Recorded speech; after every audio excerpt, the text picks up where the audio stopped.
Buenas, buenas. Soy Camilo Guzmán y este es mi podcast. Se llama Punto de Encuentro.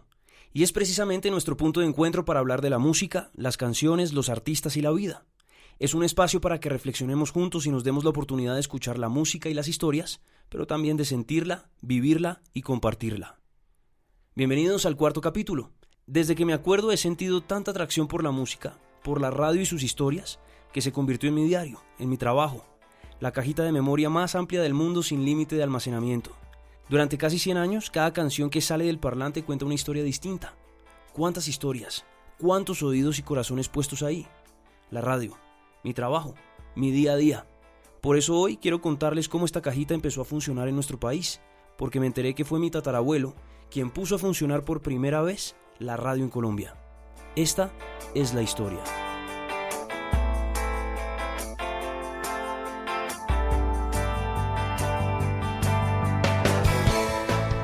Estaba almorzando con mi mamá en un restaurante y empezamos a hablar de los beneficios y probabilidades que podría traer aplicar para la nacionalidad española a una convocatoria que ya lleva funcionando varios meses y que ha reconocido a diferentes familias como descendientes de la línea sefardí. Y buscando entre los apellidos, nos fuimos perdiendo entre las historias. Cuando hablábamos de mi bisabuela, Elisa, quien ha sido siempre el amor de mi mamá, entró un mensaje en WhatsApp a un grupo de la familia donde mandaban un artículo que publicó el Banco de la República titulado Días de Radio. Ese artículo fue escrito por Vicente Stamato y entre las fotos aparecía José de Jesús García. Mi mamá hizo una pausa en la conversación y mostrándome una foto me dice: «Loco, él era tu tatarabuelo, el papá de mi abuelita Elisa», y me manda el link del artículo para que yo lo leyera.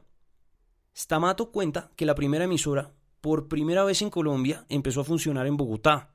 En 1926, durante el gobierno de Miguel Abadía Méndez, fue nombrado José de Jesús García, es decir, mi tatarabuelo, como ministro de lo que hoy conocemos como Ministerio de Comunicaciones y se encargó de pedirle al Estado colombiano abonar el terreno para gozar de la radiodifusión e inmediatamente ejecutó y dio a conocer las normas para instalar y poner en funcionamiento comercial lo que hoy en día conocemos como radio.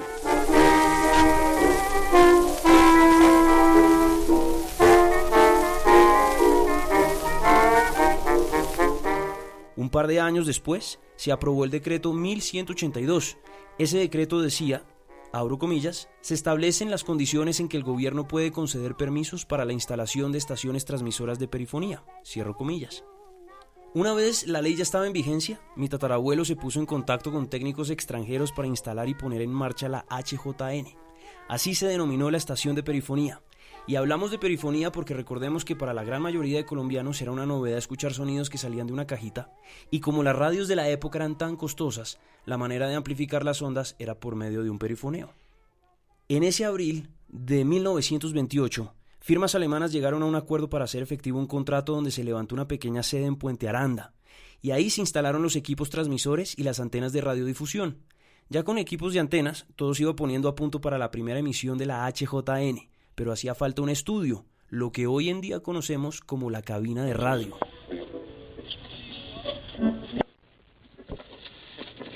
Así que para 1929, mi tatarabuelito logró firmar un contrato para que se construyera ese estudio de emisión en el Capitolio Nacional, adaptando uno de los salones con la tecnología y condiciones que se necesitaban para que la transmisión fuera todo un éxito. La obra se demoró un poquito más de lo esperado y los bogotanos que ya leían los titulares del Espectador hablando del acontecimiento histórico esperaban ansiosos el día en el que pudieran hacer parte de la historia viva de nuestro país. ¡Extra, extra! Para ese momento ya tenían sede de equipos instalados y antenas en Puente Aranda y la cabina de transmisión ya estaba en el Capitolio Nacional. Así que mi tatarabuelo emitió un anuncio nacional donde se comunicaba que por primera vez tendríamos una emisión radiofónica de la HJN en Colombia. Y se haría el 5 de septiembre de 1929 a las 6 de la tarde. En esa época, los radios eran una novedad y la gente apenas empezaba a escuchar del milagro de poder amplificar sonidos a través de las ondas. ¿Cómo funciona? ¿Dónde se escucha? ¿Cómo se escucha? Esas eran las preguntas que invadían las cabezas de los colombianos por esos días. Como la gente no tenía radios en sus casas, el Teatro Caldas, que quedaba en Chapinero, en Bogotá, instaló un radioreceptor con altoparlantes que tenían la capacidad de reproducir lo que iba a ser la primera emisión y empezó a vender las entradas para que la gente pudiera vivir el acontecimiento. Había una sensación como de ansiedad que invadía las calles de las ciudades en Colombia, porque previa a la inauguración se llevaron a cabo algunos ensayos del concierto que se emitió ese 5 de septiembre, y por la capacidad de onda de los transmisores, ciudades como Barranquilla y Santa Marta tuvieron la posibilidad de escuchar lo que se emitía desde Bogotá. Finalmente llegó el día, 5 de septiembre de 1929. La Plaza de Bolívar estaba a reventar de colombianos ansiosos de vivir lo que en ese momento era el futuro. El Teatro Caldas vendió sus entradas y quienes tenían receptores o radios esperaban ansiosos. Eran casi las 6 de la tarde y el ministro de Comunicaciones, es decir, mi tatarabuelo, abrió el micrófono, tomó la palabra y dijo, abro comillas: en el Ministerio de Correos y Telégrafos se nos informó que la estación tiene una onda de 425 metros que es más bien larga. Las personas que quieran oír los conciertos necesitan un aparato capaz de recibir ondas de 425 metros. El precio de estos aparatos está de 10 a 500 pesos según la clase y se venden en el comercio de Bogotá. El ministerio no tiene aparatos para vender a los particulares. La potencia de la onda es muy grande y puede oírse en toda la República. Durante los ensayos de la estación, verificados en días pasados, los conciertos fueron oídos en ciudades tan distantes como Barranquilla, Cereté y Santa Marta, según telegramas que han llegado al ministerio. Los conciertos fueron oídos como en los mejores aparatos de Europa y Estados Unidos. La estación radiodifusora de Puente Aranda funcionará con los siguientes empleados: un jefe electricista, un ayudante, un maquinista y su ayudante y 2 mecánicos. La hora fijada por el ministerio para que se lleven a cabo los conciertos es de las 9 de la noche. Solamente el de hoy se verificará a las 6. Cierro comillas. Gee, I'd like to see you looking swell, baby. Diamond bracelets, woolwork doesn't sell, baby. Después de sus palabras y la de algunos invitados, se llevó a cabo la presentación del concierto, el cual tuvo un éxito rotundo y contundente. Nuestro país esa noche fue testigo de la primera actividad de radiodifusión emitida por la HJN con una calidad nítida y absoluta. No me lo van a creer, pero me enteré hace muy poco de esta historia por mi mamá, que me mandó el artículo de Vicente Stamato. Todavía recuerdo el día en el que pisé por primera vez una cabina de radio. La conexión que sentí, las ganas que viví ese día y la ansiedad de querer compartir un día de música con quienes abren sus oídos al otro lado del parlante fueron gigantescas.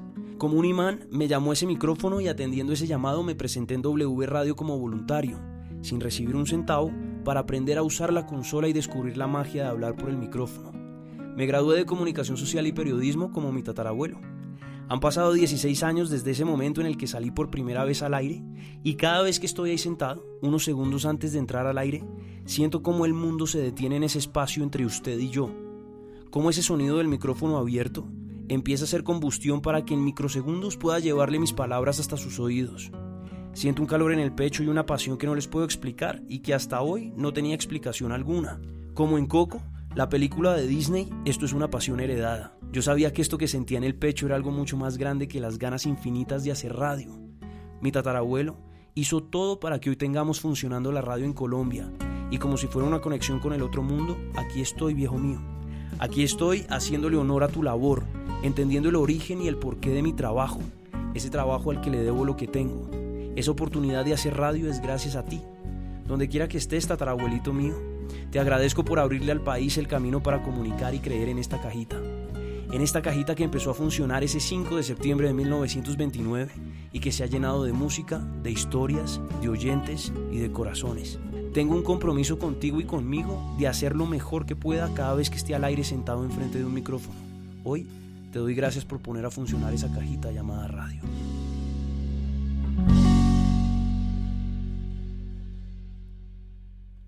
Soy Camilo Guzmán y si les gustó pueden compartir y pasar la voz.